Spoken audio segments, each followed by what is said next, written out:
السلام علیکم۔ موسم برسات کا ایک پیارا اور خوبصورت دن تھا۔ ہلکی پھلکی فوار برس رہی تھی۔ انسانوں کے ساتھ جنگل کے سب ہی جانور بھی بہت خوش تھے۔ ایک مور خوشی کے عالم میں اپنے رنگین اور خوبصورت پر پھیلائے جنگل میں ناچ رہا تھا۔ یکایک اسے اپنی کرخت اور بھدی آواز کے ساتھ اپنے بدصورت پیروں کا بھی خیال آیا تو وہ ایک دم اداس ہو گیا۔ اس کا چہرہ زرد پڑ گیا اور آنکھوں میں آنسو بھر آئے۔ اس کی نظر ایک بلبل پر پڑی جو قریب درخت کی شاخ پر بیٹھا گا رہا تھا۔ اس کی آواز سن کر مور نے خود سے کہا، اس کی آواز کتنی حسین ہے۔ انسان ہو یا جانور، سب ہی اس کی آواز کے دیوانے ہیں۔ لیکن جب میں اپنی آواز نکالتا ہوں تو سب میرا مذاق اڑاتے ہیں۔ میں بھی کتنا بد نصیب ہوں۔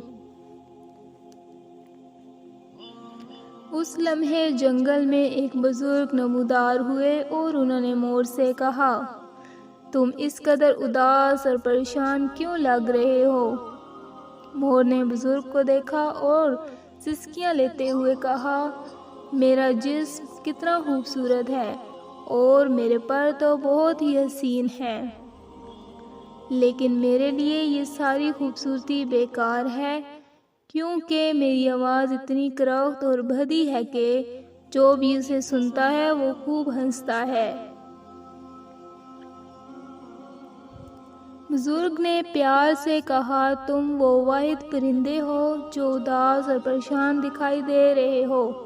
خدا نے اپنی مخلوق کو بہت سی نعمتیں عطا کی ہیں، تمہیں خوبصورتی اور حسن سے نوازا ہے، عقاب کی طاقت عطا کی ہے، بلبل کی میٹھی اور سریلی آواز ہے، اس لیے اپنی خامیوں پر پریشان مت ہو، بلکہ اپنی خامیوں کے ساتھ جینا سیکھو، اسی میں خوشی بھی ہے اور اطمینان بھی۔ مور بزرگ کی بات سن کر شرمندہ ہوا اور بولا، آپ ٹھیک کہتے ہیں، ہمیں ہر حال میں اللہ کا شکر ادا کرنا چاہیے۔ میں اللہ کا احسان مند ہوں کہ اللہ نے مجھے خوبصورت پر عطا کیے۔ اس دن کے بعد سے مور نے اداس رہنا چھوڑ دیا۔